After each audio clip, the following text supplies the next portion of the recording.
This podcast is for informational purposes only and is not intended as tax, accounting, financial, or legal advice. Okay, let's go. Welcome, everybody, to another episode of the Sandwich Bread Podcast. I'm your host, Tom Kaminski. These are conversations about life and money for the sandwich generation. And this is a very special episode. We have our first repeat guest. Welcome back, Maureen. Oh, great to be here. Thank you. You bet. She's just back. I can't believe it. We had too much to talk about after the first one. We did. We covered a ton of ground. For new listeners, Maureen was on episodes 5 and 6. Awesome conversation. We talked about what elder law is, and then we talked a little bit about practical application, and there was enough awesome stuff there that we made 2 episodes out of it. So we had to have her back because we had to dive in a little deeper on one specific topic that means a ton to financial planners, or it should if you're doing your job right.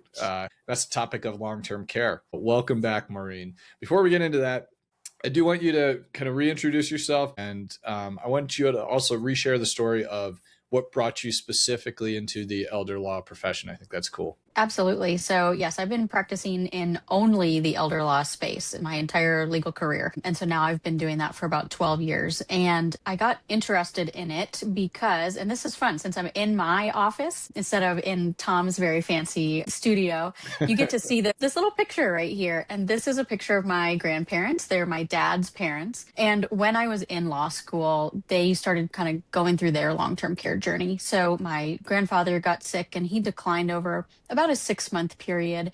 And after he passed away, my family realized how much he was doing for grandma. So we kind of had this 1.5 year long saga, if you will, of their decline and eventual deaths about 8 months apart. So going through that during law school and then recognizing that an attorney can help a family through that really difficult period of time was something that impacted me personally, and I also knew that it fit my personality. And so I really found a passion for it. And then I just focused the rest of my legal studies on elder law and eventually all of my legal career in this field. Very cool. And I can attest from my perspective, work with a lot of sandwich clients, those millennial age clients, but I quite often work with their parents as well. And as I've built out my process for helping assist the parent or aging parent, you come to appreciate how valuable the elder law attorney is in the process, and just making sure you have the right documents in place and you have the right plan in place to care for the aging parent. So I really appreciate and value the work that you folks do. Right. And there's so much more, and figuring out just the whole puzzle of who's going to go where, how are we going to pay for that? And then how do we pay for the other parent? It's kind of easy to start with the factual nature of the finances to get into maybe the harder or stickier topics, which is eventually, what do you want out of your long-term care? I get to bring in my social skills and just some of those softer skills that they don't really teach you in law school. Yeah, that's great.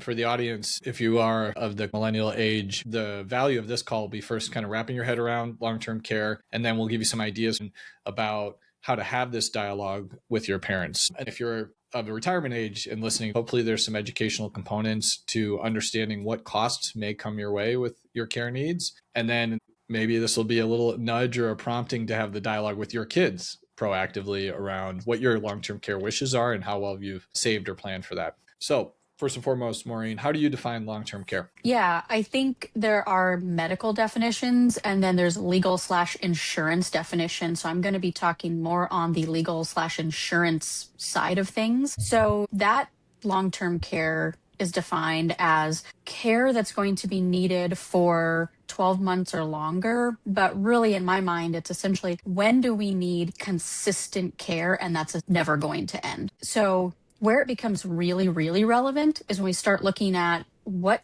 coverage covers this time frame of care that we're looking at right in front of us. So short-term care, or short-term rehabilitation, as it's sometimes called, is most often covered by Medicare. And you have to have a couple of elements in order to actually get that coverage to kick in. And for Medicare to kick in, somebody has to be an inpatient in a hospital for 3 midnights or essentially 3 overnight stays as an inpatient. So they can't just be in there for observation. When you're in the hospital for that length of time, Medicare essentially recognizes that that's taken a toll on your body. There was something going on where now you're going to need at least a short-term amount of time where you're doing some intensive therapies or different types of care rehabilitation in order to go back to your baseline from before that hospitalization. And that's the short-term part. So that's short-term care and is ordinarily covered by Medicare. But if somebody does that short-term period and they still need ongoing assistance with at least a couple of things, that's technically long-term care. Most of the time, long-term care starts out in the home and is being done by family members and friends that are pitching in. And they don't even realize what they're stepping into is long-term care. It's really once the care needs get to a level where it's more than what just the family can provide by themselves, it's more frequent, it's a longer duration, that's when everybody starts looking at bringing in help. And that's essentially when the costs start piling on. Okay. Very helpful. And then when long-term care is in play, what are the types of buckets to the different options that are at your disposal? Yeah, so I've made us a handy dandy chart here, and I go over this chart in most of my consultation meetings with clients. So because I think it's so important to have a baseline understanding of what does this long-term care continuum actually look like. So the law breaks down long-term care into 3 different areas, and this is how the law would regulate what is required for long-term care providers to say that they provide this kind of care. So independent living means that somebody lives in their own home, their own apartment. It could even be in their own apartment in a senior living community, but they are living independently. And when you're in independent living, if you need long-term care, you're bringing in a caregiver on an hourly basis. So you're hiring somebody and paying them by the hour. So your costs associated with that. So if we're looking at our independent living column, our next piece of the chart there is what does it cost? So you obviously have your baseline living costs. Then you layer on additional hourly care that you pay by the hour. And a caregiver that you hire from an agency is typically paid right now about $30 to $50 an hour. And that range is going to depend on 2 factors, the type of caregiver that you have and the skill set that they have, and also the number of hours. If you can hire somebody for an 8-hour shift, then you're going to get the lower end of that spectrum, even if you have a skilled caregiver like a CNA. Most care agencies want to be able to pay a worker for an entire shift. And so they may have minimums. So it's okay to shop around because different caregiving agencies would give you different options. Okay. And for the folks that are just listening, Maureen does have this helpful graphic. We will provide a link to it or a copy of it in the show notes. And then we also have a YouTube channel, Sandwich Bread Pod. So if you can hop on YouTube and actually look at it, but we'll do our best to paint the picture for you with our words. A quick question on this one, Maureen. The $30 to $50 an hour, that's consistent with what I've seen, just FYI from the financial planning side. Are you seeing inflationary trends? Have you seen that number outpace inflation? Do you see it matching inflation? That's a really good question. It was usually between $20 and $35 an hour before COVID. And then during COVID era is when we saw a big jump. And then I've seen more and more agencies recognize that there's a big demand for short shifts that are occurring on maybe 3, 4, 5 days a week. And they've found that that they can corner that area of the market. And so that's also where I've seen that upper limit jump a bunch, is because we have now several agencies that are allowing for a 2-hour shift, but you pay a premium for those. And we're both based in Kansas City for the listeners. And I do think actually that Kansas City is not a terribly bad average for the country. There's certainly much higher cost areas and certainly lower cost areas, but I would guess we probably fall somewhat in the average range. I would definitely agree. And very good. What's the next category after independent living, which we just talked about? Yeah, so if somebody needs a higher level of care, they would bump up to assisted living. So what assisted living looks like is typically going to be a large scale or a small scale facility. So in my mind, a large scale facility is 50 or more residents. I don't think that's really defined anywhere. Maybe it is, but that's just in my mind. And then there are an increasing number of small scale assisted living facilities. Many of them are called a home plus. And what's happening is typically an investor will buy up a ranch style home and then they'll retrofit that home to have 5 to 6 private bedrooms and then a 1 shower room and then common spaces. So a common kitchen, a common living room, and usually a common restroom. What that allows for is anywhere between 4 to 8 residents to live permanently in a house inside of a regular neighborhood. Hmm. So, especially for people with diminished capacity and memory issues, it's a nice transition because it feels like a home. Yeah. And there's usually just a split shift caregiver. So you'll have, 12 hours on, 12 hours off for caregivers. And then you only have a couple of caregivers. So the residents are only making a few relationships instead of in a large scale facility. Not only are you going to have turnover, but you're just going to have more faces to learn. So it's easier, especially for people with memory issues. Those are technically regulated as assisted living facilities, as are your traditional large scale assisted living. So what an assisted living facility is going to provide is some amount of care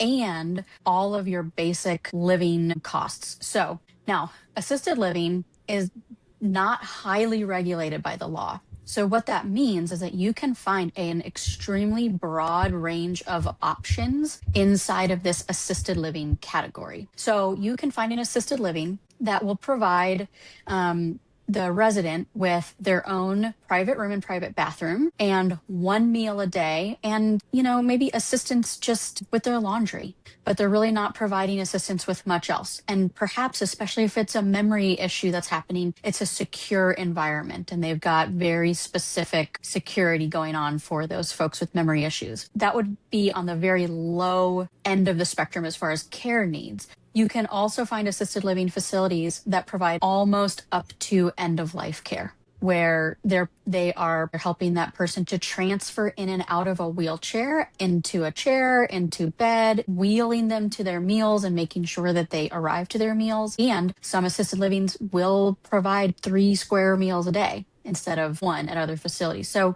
it's really important to note that if you're starting to look at assisted living facilities, to pay really close attention to the entire spectrum of care that assisted living provides, because you might be looking to live there for a very long time and making sure that it can provide a higher level of care. That big thing is really check out what their base room and board cost is and what it provides, and also look at, will that change over time? And then in pretty much every assisted living facility, they should be able to break it out for you. What is your level of care cost above that room and board rate? Okay. Because that will go up over time. And so you want to understand how many levels of care they have, what each of the levels means as far as what does it take to bump you up into the different level, the next level of care, and then what is that cost difference? So again, that can be a pretty broad range. And the other thing that's really important to note is that anytime you see the term memory care, that, as you can see, for those of you who are looking at this chart, memory care does not appear on any of my categories because memory care is a marketing term. It's not a legally defined term or area of care. So what that means is that memory care is going to look very different at each place. But most often when something is called a memory care facility, it is registered as an assisted living facility. Okay. So you just have to ask questions to figure out, what does memory care mean here? And so if you're comparing and you go visit a few different memory cares, asking those same types of questions to get at what is the specific memory care you're providing, you'll probably get very different answers. Got it. Yeah. So let's talk a little bit about the cost of assisted living.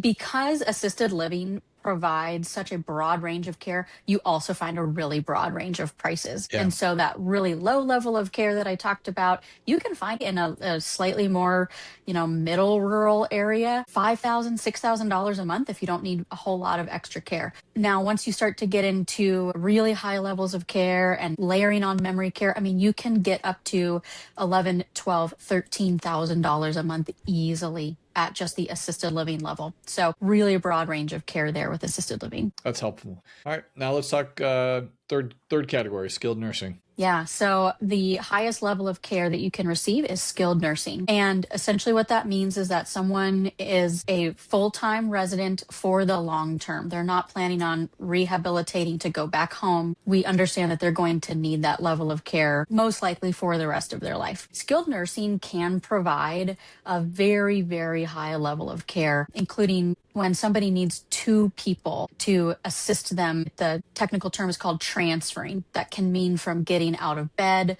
into a chair, basically transferring from one place to the next. Skilled nursing will also always assist with restroom activities, with showering, and they can typically do IV medications and nursing level interventions that people need. So when someone needs 24/7 care and a very high level of care, skilled nursing is going to be the most appropriate level of care for them. And because the level of care that they're providing is very intensive, I'm seeing now the average being more like $12,000, and I've seen them go all the way up to about $15,000 per month. That starts to really eat away at savings very, very quickly. Now, it almost seems like there's an overlap here. Does assisted living, can it cover to a large extent some components of skilled nursing if it's, call it the really, really high end of skilled care or assisted living for the care? Is there like an overlap there potentially? There's definitely overlap. There's people in assisted living facilities that are providing a high level of care, and those people would also qualify to be in a skilled nursing facility. Absolutely, there's some overlap. Okay. All right. So a quick summary on the cost side. Dependent living caregiver typically commands about 30 to 50 an hour, and that's sort of a Kansas City average cost, but it can be extrapolated out reasonably well nationally. Assisted living, we've got roughly 6 to 13,000 per month range, and skilled nursing roughly 9 to 15,000 a month range is what we're hearing. Now, just kind of framing, if you are of retirement age and want to age at home, which I think I would guess, Maureen, 6% of the people you meet with are saying, I want to age at home. You think about that independent living cost, call it around $50 an hour, 24-hour care, toward the end of your life. If you need 24-hour care, you're looking at about $1,000 a day for care. And so that could easily run into the hundreds of thousands a year for the independent living cost, when these additional stepping stones you could potentially take might cut that by a third or half, at least. That's right. And there's really only two ways to pay for long-term care, and that's privately or by using public benefits. And that's really where my expertise comes in, is knowing how to get those public benefits to kick in. So that becomes a really, really important part of this conversation, because as you're sort of planning a potential trajectory through these levels of care, or even just expressing or talking with your parent about their wishes, maybe they never want to be in skilled nursing. So you say, okay, well, let's do our best to take that off the table, which means we'd have to find an assisted living that has a very high level of care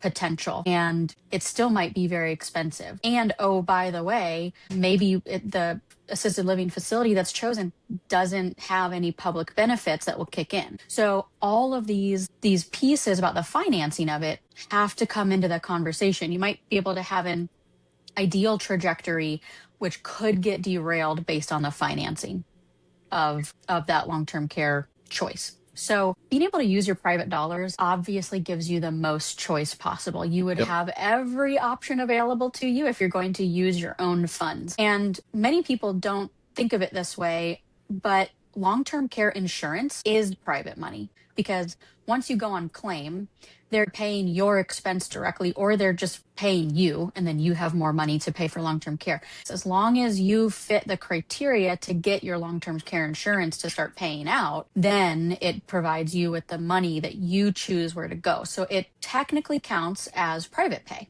And I often have clients tell me, well, when should I get it to kick in? That's such a hard question to answer, because it always depends on, well, what is your plan? And do you ever see yourself being in skilled nursing? And would you be okay jumping on Medicaid to help pay for that? And so I help clients to come up with a 5 to 10 year plan where long-term care insurance is part of that picture. Great. They are a very nice supplement to your financial plan if it's a fit.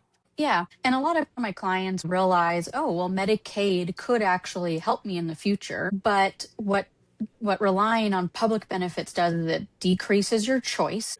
I've seen enough plans across enough states to really stress that only take the advice of a local attorney that knows what they're doing for your specific state and situation. Yeah, it's really important because each state's Medicaid rules are vastly different. And sometimes for those people who are living in assisted living, but their health could qualify them to be in skilled nursing, if their money runs out at assisted living, they're forced to bump up into skilled nursing just to get Medicaid to pay for it. Okay, got if it. they need a Medicaid eligible facility. So it's got its very own special rules. But don't take that as gospel across the country. Explore your local rules and regulations and engage with an expert to make a really well-informed decision about this, because the rules vary and it can mean hundreds of thousands of dollars with each decision you make, or more. Yeah. And so when you get Medicaid to cover your long-term care, here's what actually happens. The resident pays their income towards their facility first. So if somebody has $1,200 of Social Security and $800 in a pension, they're bringing in $2,000 a month. They essentially owe almost $2,000 to the facility, and then the Medicaid benefit pays the rest of the tab, whatever that is. So you can see how that is an incredible savings, right? You're always getting your income, and that's all that you owe. So remember how when I was talking about the cost of assisted living, I talked about the base room and board rate and then your level of care rate that is layered on top of that. And that's how you get your total monthly payment to the assisted living facility. So typically the resident will still be responsible for paying their base room and board rate, but what Medicaid covers is that cost of care on top of that. Okay. Now, what's really important to figure out as you're researching this assisted living facility is, will that room and board rate stay the same when someone is off of Medicaid or on Medicaid? Because if your base room and board is $5,000 and you bring in $2,000 of income, where is that extra $3,000 a month coming from? So read those contracts superly. And now you know the right questions to ask when you're going into looking at that care facility. And I'll just put a quick plug in here for a national organization that I belong to called NALA, which stands for the National Academy of Elder Law Attorneys. And they have an awesome Find an Attorney button right on the homepage. If you have a client in a different state and you're trying to help them find someone local to that state, NALA.org, and use that Find an Attorney button. Super helpful, Maureen. I really appreciate it. But we went through the three main buckets of long-term care as through the lens of an elder law attorney, I should say. And those buckets are independent living, assisted living, and skilled nursing. And as you could see from this dialogue, lots of nuance between these categories and huge difference potentially in cost between these categories. So if you're, first of all, reflect on what you want for your own aging process. Do a lot of due diligence into the actual costs of executing what you like, and understand if your finances can meet that need and meet that desire. And then from there, talk to your family, talk to your kids about what your desires are so that it's not scrambling and confusion. If some type of more urgent event occurs and you're forced into making decisions quickly, your kids are aware, and ideally put it in writing in the form of an estate plan, right, Maureen? And then if you are a millennial aged or kid of an aging parent listening to this episode, similarly understand that the costs and the implications and what you're signing up for if you are navigating this for your parents. And if they are of great health still, have that dialogue with them proactively, not reactively, because these is going to be as big a cost as really any in your life, potentially. Maureen, thanks so much for coming on again. We really, really appreciate having you back. Who knows? Maybe you're enough of a glutton of punishment for another episode after this. Sounds great. Thank you for tuning in to another episode of the Sandwich Bread Podcast. We loved having this dialogue. Thanks again. Sandwich Bread Pod is hosted by me, Tom Kaminski. Huge thank you to Lauren Nose, our executive producer, for making this show happen, and to Andrew Maxon of Celebrator Creative Studios for branding and design. And lastly, to Audionautics for our theme music. Are you someone in the sandwich generation? We'd love to hear from you. Share with us your story, and maybe we'll find a way to work you into our podcast or simply reference the materials and the experiences you've had. We value that very much. Reach out to us at sandwichbreadpod@twinrobins.com or hello@twinrobins.com, TWINROBINS.com. Thanks so much again for listening. The information discussed in this podcast is only for general explanations and education. It is not specific tax, legal, or investment advice. Before acting on anything you heard here, first consult with your tax, legal, or investment advisor. Past performance of any investment discussed on this show does not guarantee future results. Twin Robbins Capital LLC is a registered investment advisor offering advisory services in the states of Missouri, Georgia, Indiana, Virginia, and in all other jurisdictions where exempted. Registration does not imply a certain level of skill or training. This is a Twin Robbins production.